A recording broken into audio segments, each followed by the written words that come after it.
Alright everybody, it's me, Remy the Comic Book Poser, and I'm here to welcome you to Enter the Poserverse. Today, I'm going to talk about the top 5 books, maybe 6 with an honorable mention, in terms of books that came out last week on July 8th. This, to me, was a really good week. I enjoyed all of my DC books. I loved all of the indie titles that came out. I really loved the new edition of X-Men God Loves, Man Kills. I liked the updated art. I liked the new packaging of that story. So it was really hard for me to pick my top 5, let alone my top 6, let alone my top 10, because I thought the week was pretty stacked.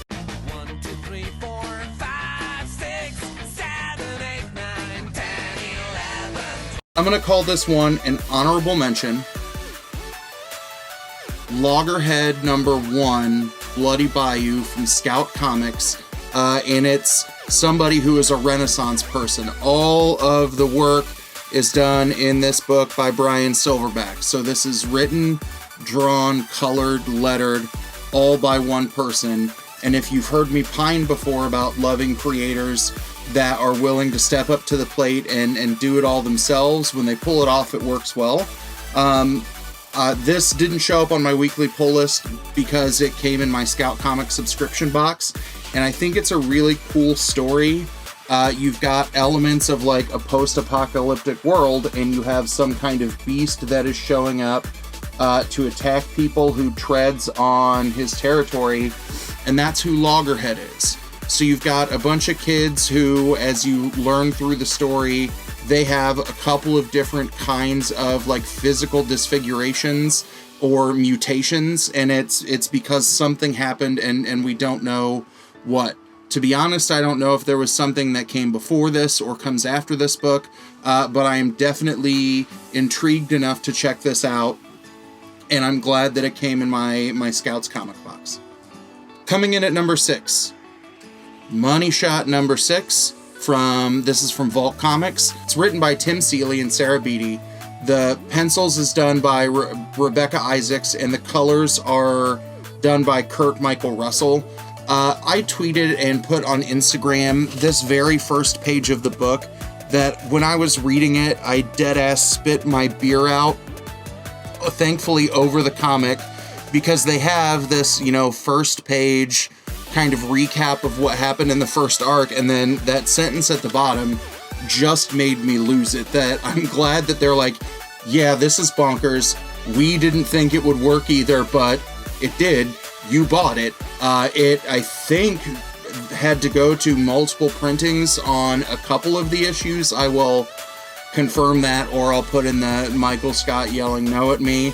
But this book is fun. It's a good setup to the first arc, so they are receiving a donation from the Alumni Center at the university, and they have learned that this either gives them enough money for one more mission to go out and find a sustainable fuel source to fund the machine, or one more mission to go out and find aliens to have sex with to raise their subscriber count, which will then raise their level of funding for their science.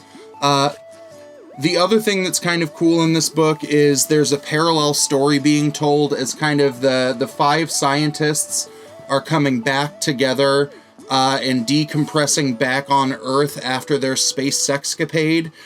You're seeing a parallel story about something that is happening on another planet or another world, and I'm just going to make the assumption, since that's rising up early on, that this might be the planet or the area that they decide to land at.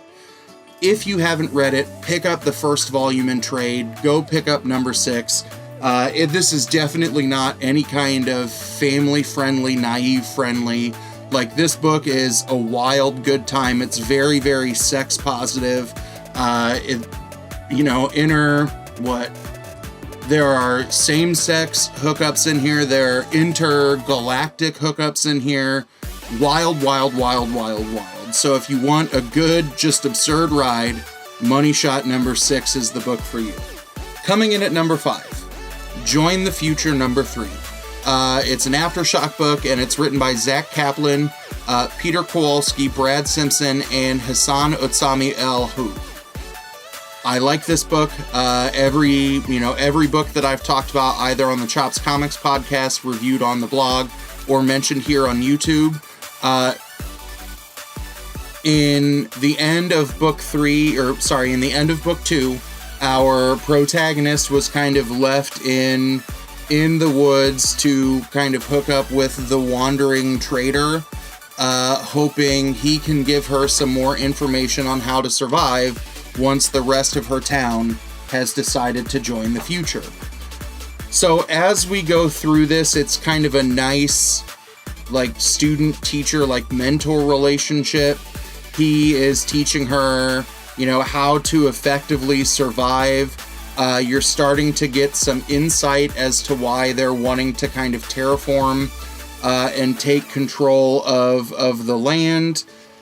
And then as the future, the people of the future, the military from the city, I don't know the right way to call these people, so I'm going to call it the future because that's what you're supposed to join. As they show up, things took a very, very unpredictable turn for me in terms of how all of this will kind of come to rats. So book 2 got me excited in terms of starting to figure out some of the conflict between the people of the village and the people of the future.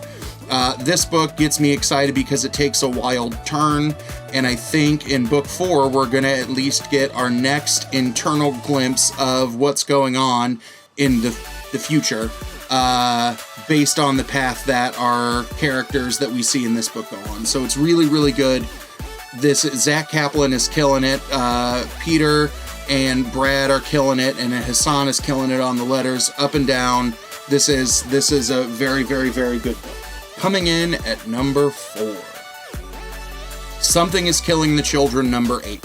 I have loved this book since day one. I have gone on and on and on and on about how great it is. What you start to see in this book, as I kind of noted on the blog, is you're starting to see the sheriff really start to ask whether or not he's crazy and missing out on something, if there really are monsters or aliens or something that's attacking the city. So he has this conversation with James after he had been shot.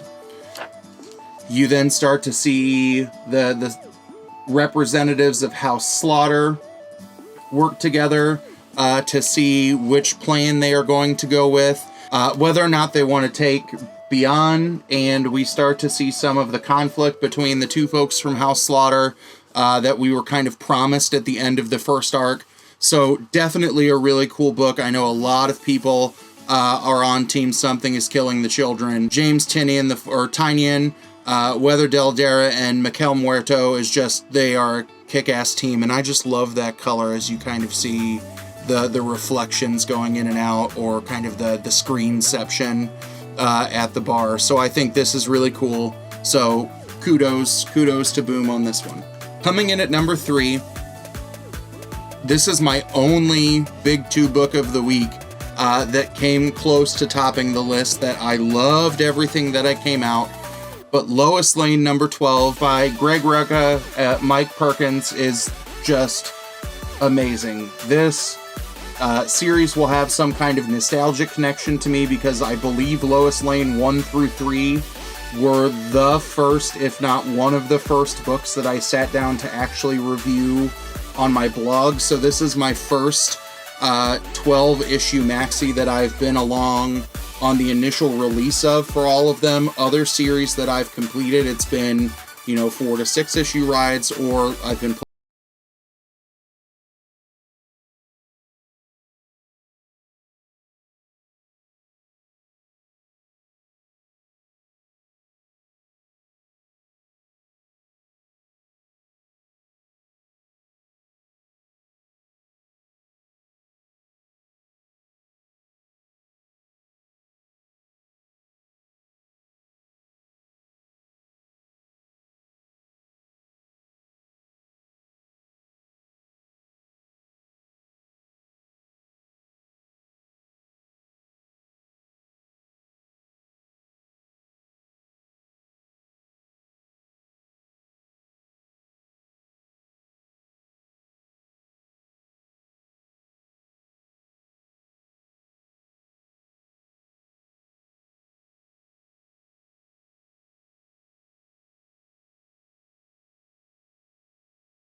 We'll see if he keeps popping in or out. Picking my number one book of the week was incredibly hard. There were 2 indie titles this week that just struck a chord with me. I got emotional while reading them. My jaw hit the floor while reading them. And I kept going back and forth in terms of which was number 2 and which was number 1. But coming in at number 2 this week from Boom Studios is Alienated number 4 by Simon Spurrier, Chris Wildgoose, and Andre May. So in book 3, we started to see the interaction between the alien and Samantha. Like the Loki pop. Yeah. And my big question is, as we go through these books, would we start seeing the impact that the alien would have on each of the kids named Sam? And based on the events in book number 4, that answer is a very strong and solid yes, because this all focuses on Samir and kind of the connection that he has with the alien and with personal pain. My only small criticism of this book is that there should have been some kind of content warning at the very beginning instead of the notes that show up at the end. This book very heavily explores Samir's struggle with self-harm. He is a cutter, a self-mutilator, and it dives deeper than that. It's really dark in terms of the psychological journey we get taken on with him, and it's far, far darker than what we see in terms of Samantha and the alien the book before. But like I've said on Twitter, I was wrong about this book. I was going back and forth on whether or not I would pick it up. Book number 3 sold me hard. Book number 4 has now put this on a tier of its own where something terrible is going to have to happen with this book for me to put it down. It was phenomenal. It's moving. But know that if you are uncomfortable in terms of looking at issues of self-harm, you might need to do things to kind of get yourself in the appropriate headspace before you read this book. Or if you are interested and you just haven't read number 4 yet, but you don't want to get into the self-harm content, drop a comment below or send me a DM on Instagram or Twitter, and I will give you a non-graphic summary of what happens in this book to try and get around that just very, very deep experience. So here we are at my pick of the week. Coming in on top of the stack, the top of the weekly rankings from Vault Comics is Finger Guns number 3. This book is just straight fire. This book is written by Justin Richards. The art is by Val Halvertson. Rebecca Nolte is the colorist, and Taylor Esposito is the letterer. This book also kind of takes a dark turn. I remember in talking about Finger Guns number 1, I was like, oh, this is kind of a feel-good story.